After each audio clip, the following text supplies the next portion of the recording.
Мадумаров Атамбаев менен биригүүгө даяр. Бүтүн Кыргызстан партиясынын лидери Адахан Мадумаров жалпы кызыкчылык үчүн Алмазбек Атамбаев менен биригүүгө даяр. Бул тууралуу ал телеканалдардын бирине интервью берип жатып билдирди. Мадумаров Баткенде орун алган чек ара маселеси боюнча аны каралуу атайлап уюштурулганын айтат. Ал бул боюнча туура эмес саясат жүргүзүлгөнүн кошумчалап, мүмкүнчүлүк болушунча бул бийликти кетирүүгө аракеттерди жасаш керек деди. Жеке кызыкчылык үчүн эмес, бүтүндөй элдин, мамлекеттин кызыкчылыгы үчүн болсо даярмын деп айтып келе жатам. Менимче мынчалык даражадагы жаман ойдо кетип бараткан. Өзүнүн жеке кызыкчылыгы үчүн эки мамлекеттин ортосуна от таштаган бийликти токтотуу үчүн ким менен болсо да биригиш керек деди Мадумаров. Ал ошондой эле Атамбаевдин оппозицияга өтүп парламенттик шайлоого барышын колдой турганын ачык айткан. Эгерде ушундай баш алмандыкты токтотуу үчүн күрөшөм деген болсо колдойм. Мен Атамбаевдин мүнөзүн жакшы билем. Эртеби кечпи ичиндеги абийири чыдатпай кыргыз элинен кечирим сурайт деп айткам. Эгерде туура эмес кылган иштерин кайра оңдойм деген болсо, эмне үчүн кызматташканга болбосун. Максат бир болсо, аны менен кызматташканга даярбыз деди Мадумаров. Булак Калыс медиа. Кремль: Назарбаев мураскор тууралуу кеңешкен жок. Орусия президенти Владимир Путин Казакстандын мурдагы жана азыркы президенттери менен өз ара кызматташуу маселелерин талкуулады. Бул тууралуу 21 мартта Кремлдин сайты кабарлады. Билдирүүдө орусиялык лидер эки тараптуу мамилелерди өнүктүрүүдө Нурсултан Назарбаев чоң салым кошконун белгилеп, Касым-Жомарт Токаевди президенттик кызматка кириши менен куттуктады. 19 март күнү Назарбаев президенттиктен кетерин жарыялаганга чейин Путин менен телефондо сүйлөшкөн. Орусия лидеринин басма сөз катчысы Дмитрий Песковго шилтеме берүү менен Назарбаев болочоктогу мураскор тууралуу Владимир Путин менен кеңешпегенин билдирген. Песковдун айтымында эки өлкөнүн жана эки лидердин өзгөчө мамилелеринен улам Назарбаев орусиялык кесиптешине өз чечими тууралуу алдын ала айтууну эп көргөн. Нурсултан Абишевич кеңешкен жок, албетте бул жөнүндө сөз болушу да мүмкүн эмес деген Песков. Казакстанды 30 жыл башкарган Нурсултан Назарбаев өз ыктыяры менен бийликтен кетип жатканын 19 мартта жарыялаган. Анын ордуна келген Касым-Жомарт Токаев билдиргендей, эл башынын атын түбөлүккө калтыруу үчүн Казакстандын бардык облус борборлорунун башка көчөлөрүнө Нурсултан Назарбаевдин аты ыйгарылат. Мындан тышкары Назарбаевке калк каарманы же эл баатыры, ардактуу сенатор наамы берилди. Булак чагылган KG.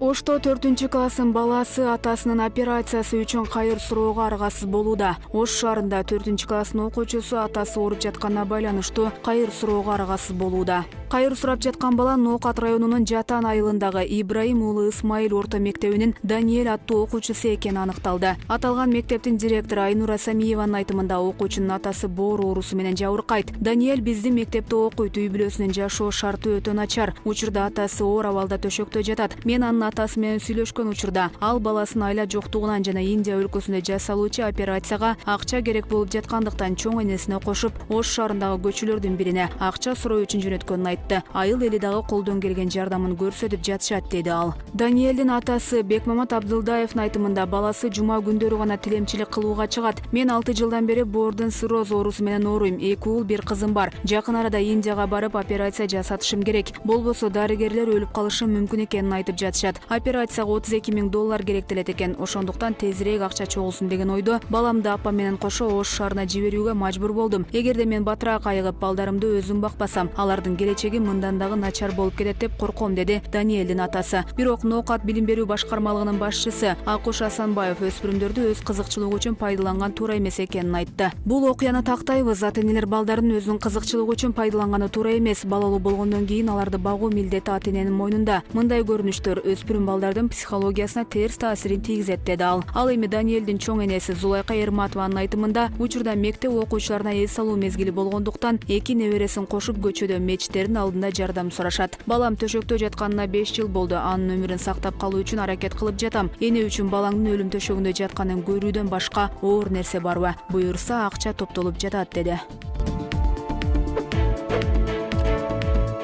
Алмамбет Шыкмаматов жогорку кеңештин депутаты. Атамбаев 7 жылда кландык башкарууну тоо чокусуна жеткирген. Экс-президент Атамбаевдин 17 мартта форумдун алдында ак суу окуясына арналган эскерүү иш-чарасында сүйлөгөн сөздөрүнө кимдер кандай пикирлерин айтышты. Атамбаевдин бул айткандары азыркы бийликке оппозиция эмес, ичкүйдүлүк, кек, өч алуу, жеке ыза деңгээлиндеги гана сөздөр. Атамбаевдин эң биринчи максаты азыркы президенттен бардык ыкманы колдонуу, өч алуу, элди бөлүп жаруу, башаламандыктарды уюштуруп, ар кандай провокацияларга баруу. Аны ачык эле кыйыр түрүндө айтты. Мисалы, милициялар президентти колдоп, өз элин атпайт. Бул президентти алып келгеним үчүн кечирип койгула. Мен ал катамды оңдойм деген сөздөрү. Атамбаевдин мезгилинде коррупция туу чокусуна чыккан ЖЭП, музей, ипподром, шаардын четиндеги жер участкалары менен болгон махинациялар. Булардын баарын Атамбаевдин айланасындагы адамдар жасаган. Алар азыр абакта отурат. Саясий куугунтук боюнча да Атамбаев алдына эч кимди чыгарган эмес. Анын убагында 20га жакын адам саясий себеп менен кесилип кеткен. Алар кылмыш кылган үчүн эмес, алмазды сындаганы, кайчы пикир айтканы, айланасындагылардын уурулугу боюнча, кадр саясатындагы ашмалтая, айдоочусун алып келип мамлекетти башкартканы жана билими жок адамдарды генерал кылгандыгы үчүн сын айткандарга жасалма иштерди ачып каматкан. Булак майдан KG. Жапаровдун жаза мөөнөтү кыскарышы мүмкүн. Адвокат Шарабидин Токтосунов камактагы саясатчы Садыр Жапаровдун жаза мөөнөтү 7,5 жылга чейин кыскарышы мүмкүн экенин билдирди. Жаңы ишке кирген кылмыш жана кылмыш процессуалдык кодексине байланыштуу Жапаровдун ишин кайра кароо 23 мартка белгиленген. Кумтөр маселесине байланыштуу өкмөткө каршы чакырыктар менен чыгып жүргөн Жапаров 2013 жылы Караколдо митинг уюштуруп, Ысык көлдүн ошол кездеги губернатору Эмилбек Каптагаевди барымтага алган деген айыптын негизинде камалган. 2018 жылы июнь айында экс-депутат 11 жыл 6 айга кесилген деп билдирди Азаттык. Булак Назар Ньюс KG.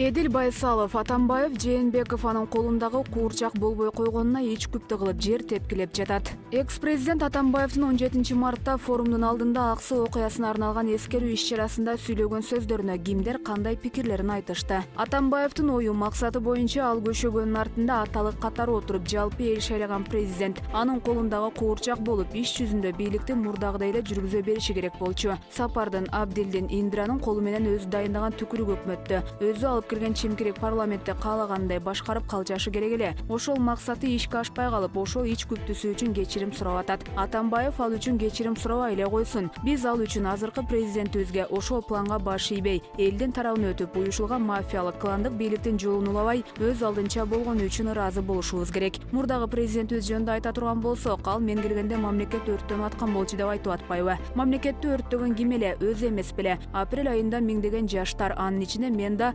коррупцияны жок кылат экен, калыстык, адилеттүүлүктү орнотот деп Атамбаевке ишенип, ондогон адамдар өмүрлөрүн берип Бакиевди кетирген элек. Ошондо мамлекетте өрт болгон, биз ага да макул болуп, мындан аркысы жакшы болсун, коррупция токтосун, үй бүлөлүк башкарууга бөгөт коюлсун деп күткөнбүз. Атамбаевке чоң ишеним артканбыз. Аягында эмне болду? Атамбаевдин тушунда туура эмес сүйлөп, каяша айткандар, сынга алгандар саясий туткунга айланышты. Акаевдин заманында 1-2, Бакиевдин мезгилинде 3-4 болсо, Атамбаевдин учурунда ондогон адамдар камакка алынып, куугунтук көрүштүгө. Өзү айтып жаткан адилетсиз сотторду убагында мен алып келдим деп мактаган. Артыман куугунтук жасап атышат деген УКМК кызматкерлерине убагында өзү батирлердин ачкычтарын тапшырган. Алар боюнча реформаларды жүргүзбөсө, акыйкаттык системаны орнотпосо, ага ким күнөөлүү? Ошол үчүн кечирим сурайбы? Эмне Атамбаев апрель окуясында курман болгондорго бирден батир берип, Мискенбаевдарды чардатып, ошону менен кыргыз элинен кутулдум деп атабы? Атамбаев бийликте отурган 7 жылдын ар бир күнүнө кыргыз элинен кечирим сурашы керек. Сооронбай Жээнбеков өзүнүн бийлик жүргүзүүсүнө өзү жооп берет. Атамбаев өзүнүн кылгандары үчүн жооп берип кечирим сурасын.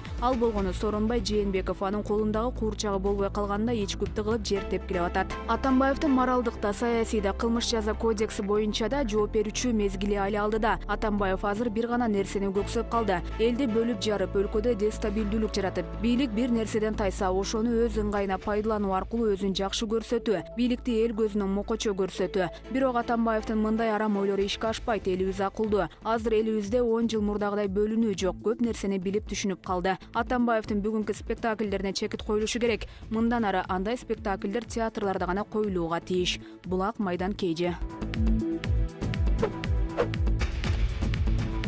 Бабанов бийликке кол сунду. Президенттик шайлоодон соң чет өлкөгө чыгып кеткен Республика партиясынын лидери Өмүрбек Бабановдун өлкөгө кайтуу ниетине байланыштуу анын тарапкерлери бийлик менен сүйлөшүп жаткан жарыялашты. 2017 жылы президенттик шайлоодон кийин чет өлкөгө чыгып кеткен Өмүрбек Бабанов Кыргызстанга кайтаарын буга чейин бир нече жолу билдирген. Бирок бул ирет саясаттагы үзөңгүлөштөрү менен бирге катуу киришкендей. Алгач өзү Facebook аркылуу кыргызстандыктарды Нооруз майрамы менен куттуктаганда жакында көрүшөбүз деп кыйтса, андан соң санаалаштары Бабановдун жакын арада Бишкекке келерин ачык айтып чыгышты. Маселен, депутат Максат Сабиров республиканын лидери жакынкы бир ай ичинде Кыргызстанга келерин билдирди. Өткөндө анын эч кандай күнөөсү жок экенин, саясий куугунтук болгонун ачык эле айтышпадыбы? Ошон үчүн келем деп жатат. Биз эми келерин күтөбүз.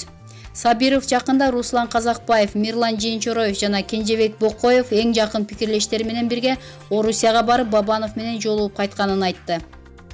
Бул маалыматты депутат Кенжебек Бокоев растап, учурда Өмүрбек Бабановдун Кыргызстанга кайтып келишине уруксат алуу үчүн бийлик менен сүйлөшүү жүрүп жатканын Азаттыкка айтып берди. Өмүрбек Бабановго иш козгогондон бери эле бийлик менен сүйлөшүү болуп келет. Буга чейин Руслан Казакбаев деле сүйлөшүүлөр болуп, мурдагы бийлик 1 жыл өлкөгө келбей турасың деген шарт койгон деп айтпады беле. Мен Өмүрбек Бабановдун келишине бийлик каршы эмес деп ойлойм. Бирок толук макулдук беришин биз да күтүп ошону билдирдик. Президентке да айттырып астынан өтүп атабыз. Бийлик анын келишине уруксат берет деп ойлойм. Бирок кыргыз бийлиги Өмүрбек Бабановдун өлкөгө кайтышы боюнча позициясын азырынча ачык айта элек. Бир гана улуттук коопсуздук мамлекеттик комитети Бабановго өлкөгө кайтса мыйзам алдында жооп берерин эскертти. Комитеттин расмий өкүлү Рахат Сулайманов Республика партиясынын лидери Өмүрбек Бабанов Кыргызстанга кайтса мыйзам алдында жоопко тартылат деген кыска комментарий берди.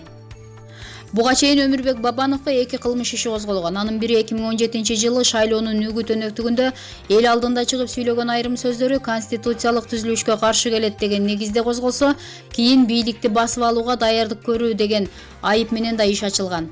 УКМК буга чейин саясатчыга козголгон иштердин бири токтоп турса, экинчиси боюнча тергөө жүрүп жатканын кабарлаган. Талдоочулар Бабановдун маселеси боюнча президент Сооронбай Жээнбековду ойлондурган дагы бир жагдай бар экенин белгилеген. Саясий эксперт Орозбек Молдалиев 2017-жылдагы президенттик шайлоо алдындагы талапкерлердин дебатын эске салып, андагы Жээнбековдун билдирүүсүн элдин эсинен чыга электигин айтууда. Жээнбеков 35 коррупционердин тизмеси бар. Аларга каршы күрөшүү жүргүзөм. Керек болсо сенден баштайм деп өзү айткан. Эми аны унутка чыгарып, көңүл бурбаса эл арасында Жээнбеков менен Бабанов соодалашкан тура. Шайлоодогу алгачкы убадасын аткарбаса, калгандары деле аткарылмак беле деген сөз кетет. Негизи эле Бабановдун өлкөгө кайтуу аракети Кыргызстанда саясий абал кызып, бийликке каршы күчтөр активдешкен маалга туш келди. Себеби акыркы күндөрү бийликке каршы бир катар топтор ачык сын айтып, каршылык көрсөтүшүүдө. Маселен, экс-президент Алмазбек Атамбаев баштаган социал-демократиялык партия учурдагы бийликти үй бүлөлүк башкарууга жол берди деп кескин сынга алып, ачык оппозицияга өткөнүн жар салды. Мындан соң бүтүн Кыргызстан партиясынын лидери Адахан Мадумаров учурдагы бийликке каршы ылайыгы келсе, Атамбаев менен биригүүгө даяр экенин кыйтты. Муну социал-демократтар да колдоп, азыркы тапта конкреттүү сүйлөшүү жок болсо да Мадумаров сыяктуу саясатчылар менен биригүүгө кызыктар экенин жашырган жок. КСДПнын расмий өкүлү Кундуз Жолдубаева биз менен кошо азыркы бийликтин саясатына каршы чыккан күчтөргө эшигибиз ачык. Ар түрдүү саясий күчтөр менен блок түзүүгө даярбыз деп билдирди. Буга кошумча Ата Мекен партиясынын мүчөлөрү абактагы лидери Өмүрбек Текебаевди эркиндикке чыгарууну талап кылып, 23 апрелде митингдерди өткөрө тургандыгын жарыялады. Эксперт Алишер Мамасалиев мындай кырдаалда эске алуу менен бийлик үчүн Бабановдун фактору маанилүү экенин белгиледи. Бабановдун саясий таасири абдан чоң. Буга азыркы шайлоонун жыйынтыгы далил боло алат. Буга карабай саясий амбицияларын жыйыштырышып, саясаттан кеткенин ачык жарыялады. Буга ишениш керек. Анын үстүнө акыркы саясий абалды, президентке каршы чыгып жаткан күчтөрдү эске алганда атааңдаш же балансты сактоочу күч катары Бабановдун ролу маанилүү. Республика партиясынын лидери Өмүрбек Бабанов 2017-жылдын 15 октябрында өткөн президенттик шайлоодо ат салышып 2 орунду алган. Мындан соң өзүнө карата 2 кылмыш иши козголгон соң өлкөдөн чыгып кеткен. Кийин депутаттык мандатын тапшырып, саясаттан кеткенин жарыялаган. Маалымат булагы Азаттык KG.